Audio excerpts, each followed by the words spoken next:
Business کے division administrative unit ہے، صوبے بھی اسی طرح کے ایڈمنسٹریٹو یونٹ ہے، اس سے زیادہ کی کوئی اور چیز نہیں۔ صوبوں کی یہ شکل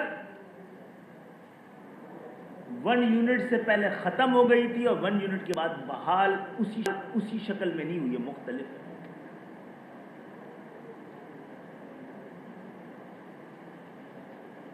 یعنی یہ مسئلہ پاکستان میں کبھی رہا ہی نہیں تھا، پاکستان کی سیاست کا حصہ ہی نہیں تھا کہ یہ ایڈمنسٹریٹو یونٹ کی سرحدیں کیسی ہونی چاہیے، ان کی سرحدیں کوئی تاریخی سرحدیں، ان کی کوئی مقدس مقامات ہیں یہ جن پہ کوئی بات نہیں کی جا سکتی۔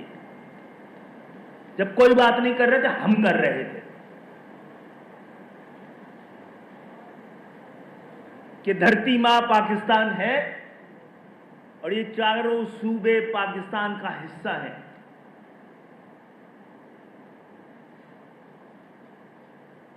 تو جہاں جہاں ہم بستے ہیں، سندھ میں رہتے ہوں، پنجاب میں رہتے ہوں، خیبر پختونخوا میں رہتے ہوں، بلوچستان میں رہتے ہوں، ہم اپنی دھرتی ماں میں ہی رہتے ہیں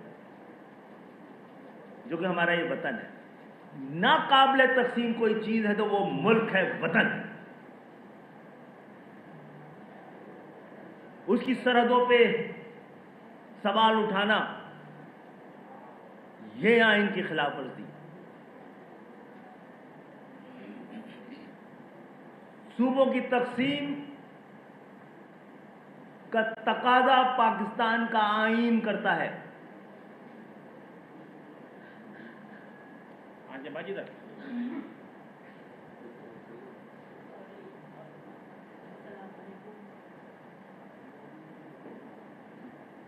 اس میں طریقہ کار آج کے سیاسی اور آبادی کا جو دباؤ پاکستان میں، اس کے بعد وہ طریقہ کار جو سن 70-73 میں بتایا گیا تھا اب وہ قابل عمل نہیں رہا ہے۔ تو اس کے لیے ایم کیو ایم نے ایک پاکستان کی قومی اسمبلی میں ترمیم کے لیے ایک بل پیش کیا تھا، اس کی مخالفت نہیں ہوئی اس شکل میں، اور وہ اب اسٹینڈنگ کمیٹی کے سپرد کیا گیا ہے۔ پاکستان کے چاروں صوبے کسی بھی وجہ سے آج جو ایگزسٹ کرتے ہیں وہ لسانیت کی بنیاد پہ لسانی اکائیوں کو ریپرزینٹ کرتے ہیں پاکستان سے زیادہ۔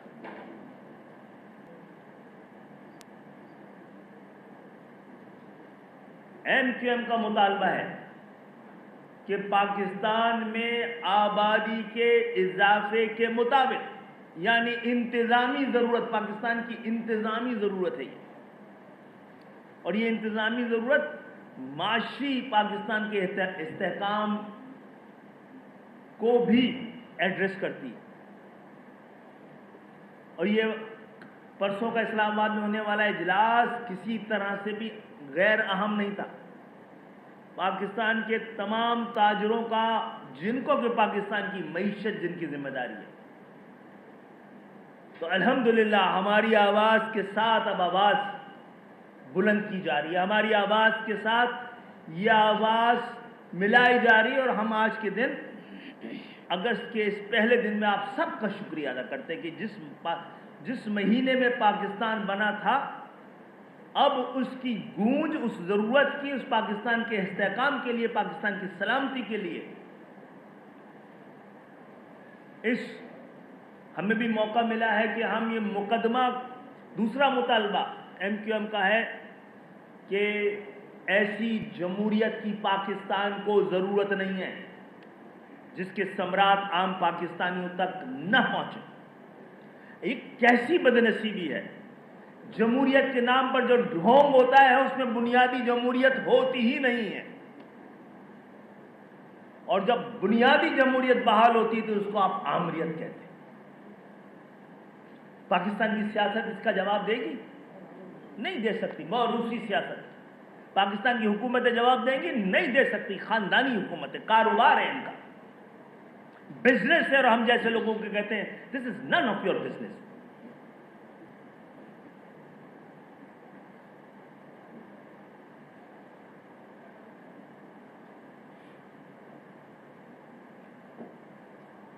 تو اللہ کا شکر ہے،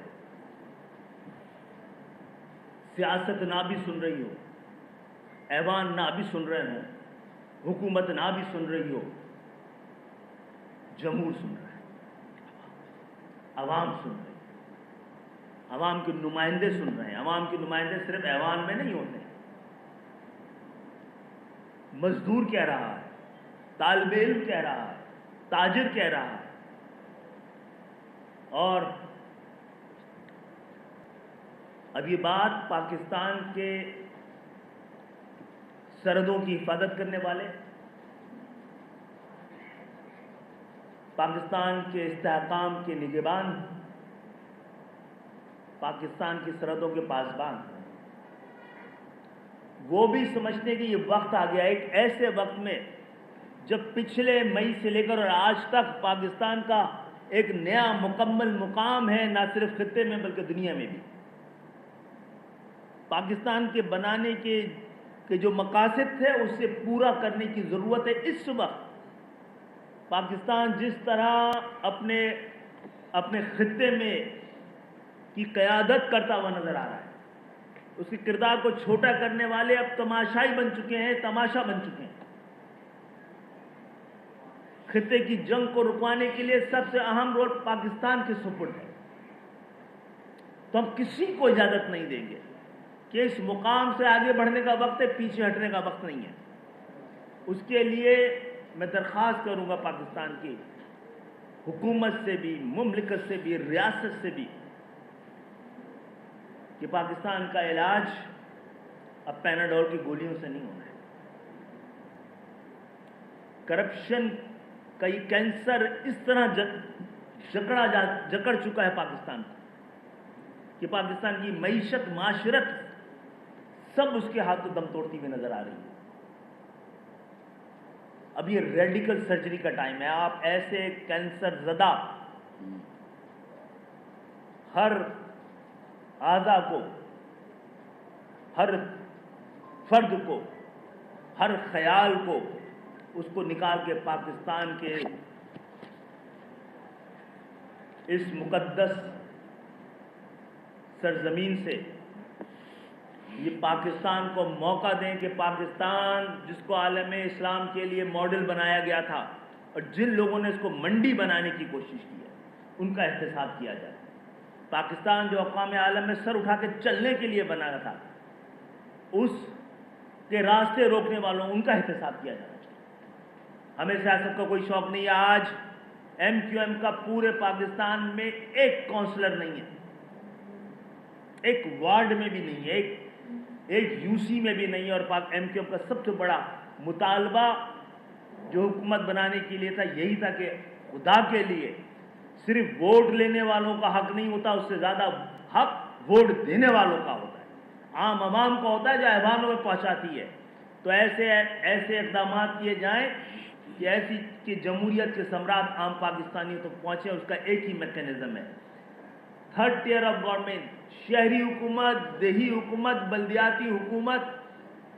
اس کے بغیر پاکستان کی جمہوریت کھوکھلی جمہوریت کہلائے گی، بغیر بنیاد کی جمہوریت کہلائے گی۔ میں ایک بار پھر ان تمام افراد سے بھی، تاجر برادری سے بھی، ان سیاسی رہنماؤں سے بھی کہ آج وہ ہماری آواز سے آواز مل رہے ہیں، میں میڈیا کا بڑا شکر گزار ہوں کہ پاکستان کو بچانے کے اہم ترین نسخے پہ بات ہو رہی ہے، جو کہ ایم کیو ایم اس وقت کرتی تھی جب اس کو جرم بنا دیا گیا تھا، اس وقت کہتی تھی جس کو کہ غداری سے تعبیر کیا جاتا تھا۔ میں پھر ریپیٹ کر رہا ہوں کہ صوبوں کی تقسیم کو غداری کہنے سے بڑی کوئی غداری نہیں ہے۔ اگر کوئی صوبے کی تقسیم کو غداری سمجھتا ہے تو اس کے ذہن میں پھر کچھ اور ہے۔ کوئی دیش، کوئی تان پاکستان میں نہیں بن سکتا اور نہ بننے دیا جائے گا۔ یہ پاکستان کو بچانے اور آگے بڑھانے کا وقت ہے، ایک موقع قدرت نے دیا ہے۔ تو اسی لیے آپ کے ان کیمروں کے ذریعے، آپ کی میڈیا کے ذریعے ہم پورے پاکستان کو، سندھ کے شہری علاقوں کو، سے درخواست کرنے آج آپ کے سامنے بیٹھے ہیں. آئیے اس اہم ترین اگست کے مہینے میں ہمارے ساتھ شریک ہوں اور اس شرکت میں اس صوبے کے بنانے کے امکانات کو بھی لے کے ہم آگے بڑھیں. تھرڈ ٹیئر آف گورنمنٹ کے بارے میں بھی آگے بڑھیں اور اس آئین میں جو جو کسر رہ گئی اس کو دور کرنے کے لیے بھی آئینی ترمیم کے حوالے سے بھی بات کریں. ایم کیو نے فیصلہ کیا ہے کہ جہاں جہاں وہ ہے خاص طور پہ سندھ کی شہری علاقوں سے الگ ہٹ کے بھی کہ ہم ایک ایک وارڈ میں ایک یو سی میں کراچی، حیدرآباد، خاص نواب شاہ ذکر اور دیگر وہاں پہ پرچم کشائی کی جائے گی. آپ لوگ ضرور شریک ہوئیے. شب آزادی 13 اور 14 اگست کی درمیانی رات کو ہوگی. آپ ضرور شریک. ہم ایک